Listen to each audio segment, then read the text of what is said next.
Eddie Moog, representing New Jersey. Thank you, Sir Chair. I reserve my right to yield to Delegate Gross from Michigan. That is your right. All right, in response to a previous speaker, don't do the crime if you can't pay the fine. So let me get that straight. So the rich who can pay the fine are allowed to do the crime? I'm sorry, what happened to equal protection and treatment of the American populace under the law in this country? Justice needs to be effective. Fines and punishments are in place to deter further crime. If that $200 fine is not deterring the billionaire, then that is not effective and that's not efficient justice in this country. If we don't have any way to deter these millionaires, billionaires, however much money they have, then the law needs to be changed. Because if the law isn't preventing further breaking of the law, then there's a severe problem there. Thank you, and I yield the remainder of my time to Gross from Michigan. You have 1 minute and 7 seconds. Thank you, Tyler Gross, Michigan delegation. I'd like to start out by addressing that our legal system is not blind to money. If you don't believe me, ask O.J. Simpson that question. Yeah, I'll tell you a story. A few months ago, I got a speeding ticket for $130. Money is extremely tight in my family. I remember sitting in my car crying on the possible burden I just placed on my family and me possibly not coming to this conference. To this day, I do not speed. That my case is proof that deterrence in crime works.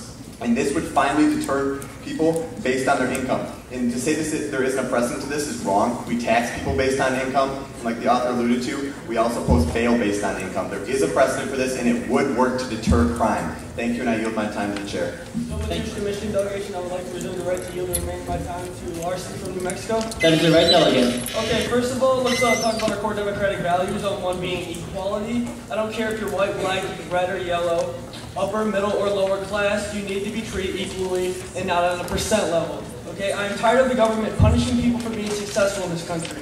You know, the greater majority of the wealthy have worked to become wealthy. They have put in the time and the work and the long hours to do so. And yet we still tax them higher and look at them as if they are spoiled and lazy. By putting this into effect, there's just another spanking in the hand of punishment for being successful in this country. And also being rich does not make you more prone to commit these small injustices such as driving, especially in the state of Michigan. If you want to be more effective and state a point system like our state does and limit the times that they can obstruct justice, I yield the remainder of my time. To whom, delegate? Delegate, to whom do you yield? Oh, to Larson from New Mexico. Thank you, delegate. You yield 58 seconds.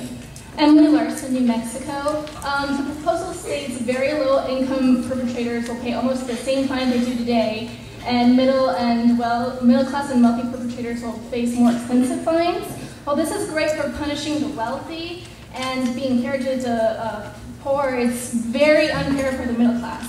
Let's say someone working 40 hours a week and earning $7.50 an hour makes $15,600 a year and pays a $200 fine.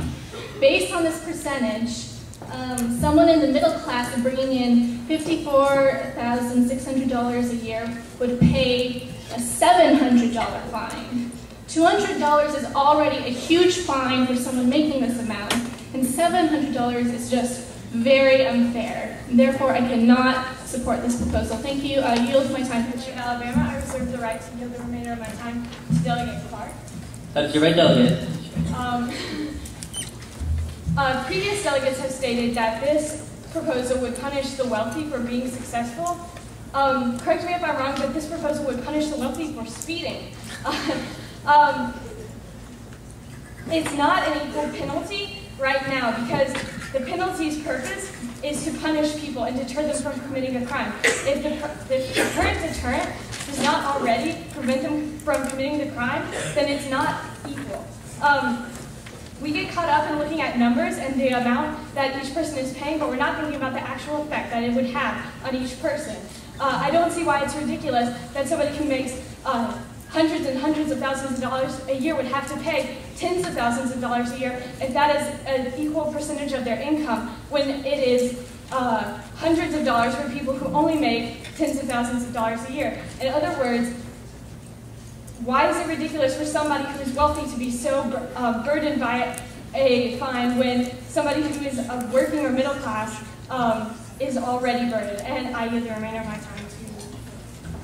Thank you, delegate. You've yielded 45 seconds. Thank you, delegate. Thank you, Chair. Timmy Clark, Republic of Texas. I would like to emphasize something. I believe that we're just redefining what the 14th Amendment considers equal protection. Equal protection could also mean equal percentage of income being fined to someone who makes more money than someone makes less. That is still equal. The word equal is still an equal percentage. Another point I would really like to bring up is, did people earn their money and work hard and pull themselves up from the bootstraps so they could commit crime? I don't think so. Deter crime and vote for this proposal. I yield the remainder of my time to the chair.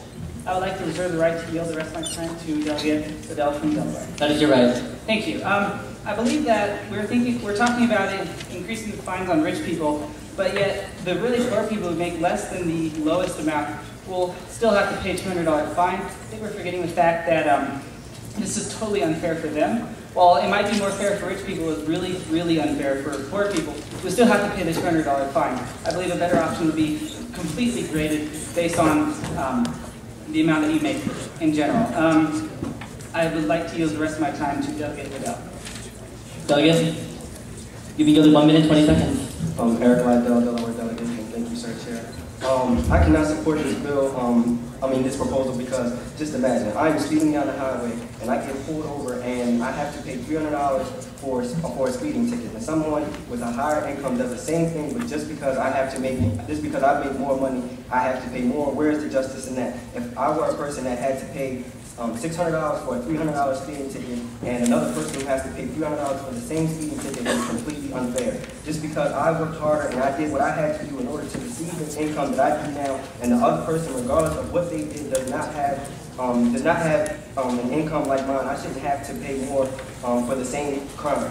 Just because the low-income perpetrator has to pay less and the middle class and wealthy pay more, makes it more likely for lower-income criminals to commit more crimes, because they know that they will only be charged according to their income, which doesn't even include selling drugs and under-the-table, under-the-counter jobs. I cannot multiply the wealth by dividing it. We cannot legislate the poor for freedom, and without legislating the wealthy out of freedom. So I cannot support this bill. Thank you.